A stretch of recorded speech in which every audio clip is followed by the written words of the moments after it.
ఏది అయినా ట్రై చెయ్యి ఆచి చికెన్ మసాలా. ఆచి చికెన్ మసాలా. ఉపాధ్యాయ ఉద్యోగుల సమస్యలు పరిష్కరించాలని ఇందిరా పార్క్ ధర్నా చౌక్ వద్ద టీఎన్జీఓలు ధర్నా నిర్వహించారు.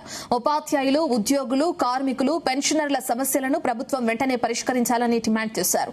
తెలంగాణ ఉద్యోగులు, గెజిటెడ్ అధికారులు, ఉపాధ్యాయులు, కార్మికులు, పింఛనుదారుల ఐక్య కార్యాచరణ సమితి ఆధ్వర్యంలో నిర్వహించిన మహాధర్నాలో మాట్లాడారు. కొత్త వేతన సవరణ సంఘంను 2023 జూలై 1 నుంచి అమలు చేయాలని, పెండింగ్ లో ఉన్న 6 కరువు భత్యాలను వెంటనే మంజూరు చేయాలని డిమాండ్ చేశారు. ఇక ఉద్యోగుల పెండింగ్ బిల్లులను విడుదల చేయడంతో పాటు సిపిఎస్ ను రద్దు చేసి పాత పెన్షన్ విధానాన్ని పునరుద్దరించాలని డిమాండ్ చేశారు. ఉద్యోగుల ఆరోగ్య కార్డులను పూర్తి స్థాయిలో అమలు చేసి మెరుగైన వైద్య సేవలు అందించాలని అన్నారు. జీవో నంబర్ 25 సవరించాలని, ఉపాధ్యాయుల సమస్యల పరిష్కారానికి ప్రభుత్వం చొరవ చూపాలని కోరారు.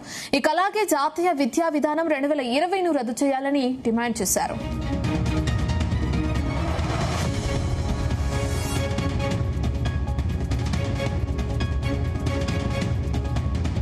యావత్ తెలంగాణలోని 206 సంఘాలతో కూడిన జేఏసీ 13,31,000 మందికి రిప్రజెంట్ చేస్తున్న జేఏసీ ద్వారా రాష్ట్ర ప్రభుత్వం గతంలో ప్రకటించి హామీ ఇచ్చి గౌరవ ముఖ్యమంత్రి వర్యులు, ఉప ముఖ్యమంత్రి వర్యులు హామీ ఇచ్చిన డిమాండ్లు కావవి, అవి ఇంప్లిమెంట్ చేయాలని చెప్పి ఈ రోజు 3 సంవత్సరాలు వేచి చూసి సమస్యల పరిష్కారం కోసం సామరస్యంగా చర్చలకు వెళ్లి అవి అమలు కాని పక్షంలో మాత్రమే ఈ రోజు 33 జిల్లాల ఐడిఓసీల ముందు, అదేవిధంగా 3 జిల్లాలకు కలిపి ఇక్కడ ఇందిరా పార్క్ లోని ధర్నా చౌక్ లో ఉట్టి ఒక వాట్సాప్ మెసేజ్ తోటి సుమారుగా 5,000 మంది ఉద్యోగులు నిరసన తెలియజేస్తున్నారంటే ప్రభుత్వం ఇమీడియట్ గా, మేము ఏ రాజకీయ పార్టీకి సంబంధించిన వాళ్ళం కాదు, ఇందులో ఆల్ ఉద్యోగులు యూనిఫామ్ సర్వీస్ దగ్గర నుంచి టెక్నికల్ దగ్గర నుంచి హైకోర్టు ఎంప్లాయీస్ కూడా మొత్తం ఇన్వాల్వ్ అయి ఉన్నారు. ప్రభుత్వం అంటే 90% మేమే. మా సమస్యలు మేము గొంతెమ్మ కోరికలు కావు. పిఆర్సీ 3 సంవత్సరాలు దాటిన దాఖలాలు ఉమ్మడి ఆంధ్రప్రదేశ్ లో కాదు కదా, భారతదేశ చరిత్రలో కూడా 1-2 రాష్ట్రాల్లో ఉండకపోవచ్చు.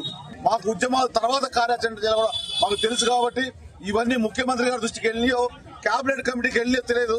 కానీ ఇప్పుడైనా తెలుసుకొని ఇమీడియట్ గా సమస్యల చర్చలకు పిలవాల్సిన అవసరం లేదు. మీరు ఇచ్చిన హామీలన్నీ అమలు చేయండి. ఒక్క పెండింగ్ బిల్స్ మాత్రమే 1000 కోట్ల నుంచి 2,000 కోట్లు పెంచబడుతున్నాం. అది కూడా ఇంకా 10,000 కోట్లు పెండింగ్ ఉన్నాయి. మీరు పెంచినా మళ్ళీ రిటర్న్ వాళ్ళతో కలుపుకుంటే మార్చి 2027 వరకు కూడా అవి తీరవు. కాబట్టి ఇవన్నీ మా పక్షాన్ని అడగట్లేదు. మళ్ళీ మీరు ప్రభుత్వంలో రావాలన్నా, ఎమ్మెల్సీలు గెలవాలన్నా ఇవన్నీ కూడా కింది స్థాయిలో ఉన్న ప్రాథమిక సభలు గమనిస్తారని మీ ద్వారా తెలియజేసుకుంటాం. దాదాపు 5,000 మంది ఉద్యోగులు రావడం 33 జిల్లాల్లో బ్రహ్మాండంగా సక్సెస్ కావడం, మా నిరసనని ప్రభుత్వానికి, మన ముఖ్యమంత్రి గారికి తెలియాలని. ఎందుకంటే ప్రభుత్వంలో మేము భాగమే. మా బాధలు వినేది ముఖ్యమంత్రి గారు, డిప్యూటీ సీఎం గారు.